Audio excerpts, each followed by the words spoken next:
sejam bem-vindos. A análise de hoje abordará os princípios implícitos da administração pública. Trata-se de normas fundamentais do direito administrativo brasileiro que, embora não estejam expressamente positivadas no texto constitucional, estruturam todo o regime jurídico administrativo e definem a atuação do Estado. O conteúdo está organizado em 5 seções. Primeiramente, serão apresentados os pilares fundamentais do regime. Em seguida, o poder-dever de autocorreção da administração. Na terceira parte, as garantias processuais e materiais para a sociedade. Na quarta, os princípios que ordenam a lógica interna da máquina pública e, por fim, os princípios de controle e responsabilização. Iniciamos, portanto, pelos pilares fundamentais. São eles os alicerces que sustentam todo o regime administrativo. Ainda que não constem no rol do artigo 37 da Constituição, sua observância é indispensável para a validade e a legitimidade da ação estatal. Essas normas implícitas estabelecem os contornos da relação entre o Estado e o particular. Elas definem tanto as prerrogativas da administração quanto os limites de sua atuação, assegurando que a gestão pública seja pautada pela coerência e pela busca do interesse coletivo. Os 2 pilares são os princípios da supremacia do interesse público e da indisponibilidade do interesse público. A supremacia confere à administração uma posição de verticalidade sobre o particular, outorgando-lhe prerrogativas para que o interesse da coletividade prevaleça. Um exemplo é o poder de desapropriar um imóvel para a construção de uma obra pública. Em contrapartida, a indisponibilidade atua como uma restrição. O agente público não tem livre disposição do interesse público. Ele é um mero gestor, obrigado a atuar estritamente nos limites e para as finalidades que a lei determina. Avançando para o segundo tópico, analisaremos o poder de autocorreção. Este princípio estabelece que a administração pública tem não apenas a prerrogativa, mas o dever de controlar a legalidade e o mérito dos seus próprios atos, corrigindo eventuais vícios e inadequações. Tecnicamente, esse poder-dever é denominado autotutela. Sua importância é tamanha que foi consolidado pelo Supremo Tribunal Federal nas súmulas 346 e 473. Por meio da autotutela, a administração pode anular atos ilegais ou revogar atos que, embora legais, se tornaram inconvenientes ou inoportunos, garantindo a autorregulação do sistema. A autocorreção se manifesta de 2 formas: anulação e revogação. A anulação incide sobre atos ilegais, que contêm vícios em sua formação.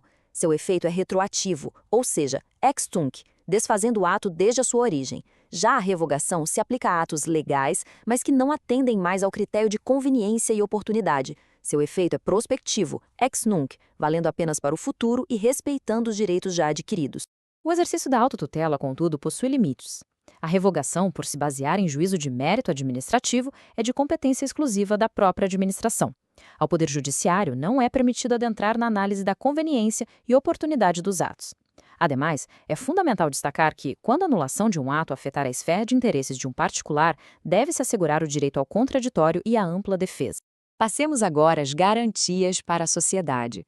Trata-se de princípios que funcionam como mecanismos de proteção ao administrado, assegurando estabilidade, previsibilidade e justiça nas relações com o poder público. A primeira dessas garantias é a continuidade do serviço público. Este princípio determina que os serviços considerados essenciais à coletividade não podem sofrer interrupção, pois visam atender a necessidades fundamentais e inadiáveis da população. As consequências práticas deste princípio são diretas. O direito de greve dos servidores públicos sofre limitações, sendo vedado a categorias como militares e policiais. Da mesma forma, um particular contratado pela administração não pode paralisar a prestação de um serviço essencial em razão de atraso no pagamento. A interrupção só é admitida em hipóteses excepcionais, como emergências, manutenções técnicas ou inadimplemento do usuário, sempre precedida de aviso. Outra garantia essencial é a segurança jurídica. Este princípio busca a estabilidade das relações jurídicas e a proteção da confiança do administrado. Ele veda a aplicação retroativa de novas interpretações normativas que venham a prejudicar situações já consolidadas sob a égide da interpretação anterior, conferindo previsibilidade à atuação estatal. E, naturalmente, os princípios do contraditório e da ampla defesa, aplicáveis tanto na esfera judicial quanto na administrativa. Eles garantem ao interessado o direito de ter ciência da acusação, de apresentar sua defesa, de produzir as provas necessárias e de interpor recursos contra as decisões que lhe forem desfavoráveis. Neste ponto, é relevante mencionar a súmula vinculante número 5 do Supremo Tribunal Federal. Conforme seu anunciado, no processo administrativo disciplinar, a ausência de defesa técnica por advogado não acarreta, por si só, a nulidade do processo. A presença do defensor é, portanto, facultativa. A quarta seção trata da lógica organizacional da máquina pública.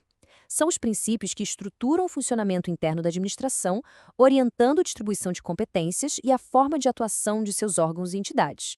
3 princípios se destacam. Primeiro, a hierarquia, que estabelece uma relação de coordenação e subordinação entre os órgãos, permitindo a emissão de ordens e a revisão de atos. Segundo, a especialidade, segundo o qual as entidades da administração indireta são criadas para finalidades específicas e não podem delas se desviar. Por fim, a presunção de legitimidade, que estabelece que os atos administrativos nascem com a presunção de que são legais e verídicos. A principal consequência prática da presunção de legitimidade é a inversão do ônus da prova. Cabe ao particular que se sentir lesado por um ato administrativo demonstrar a sua ilegalidade ou invalidade. É importante ressaltar que essa presunção é relativa ou juris tantum, admitindo prova em contrário.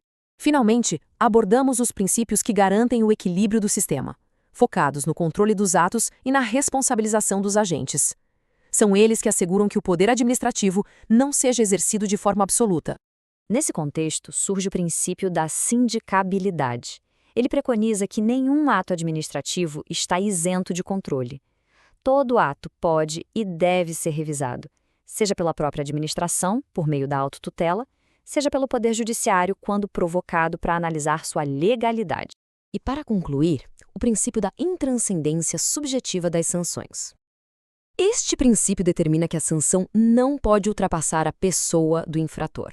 A responsabilidade por uma infração administrativa é pessoal, de modo que a penalidade deve recair unicamente sobre quem a cometeu. Em síntese, o conjunto de princípios implícitos cria um sistema de pesos e contrapesos.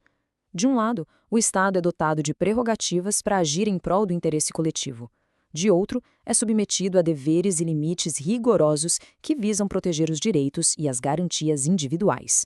Esse equilíbrio teórico se manifesta concretamente na rotina dos cidadãos, seja na prestação de um serviço público, na realização de uma licitação ou na aplicação de uma sanção. A correta aplicação desses princípios é, portanto, fundamental para a efetivação de um Estado democrático de direito funcional e justo. Se este material contribuiu para seus estudos, curta e siga o canal para ter acesso a mais conteúdos sobre os temas relevantes do direito.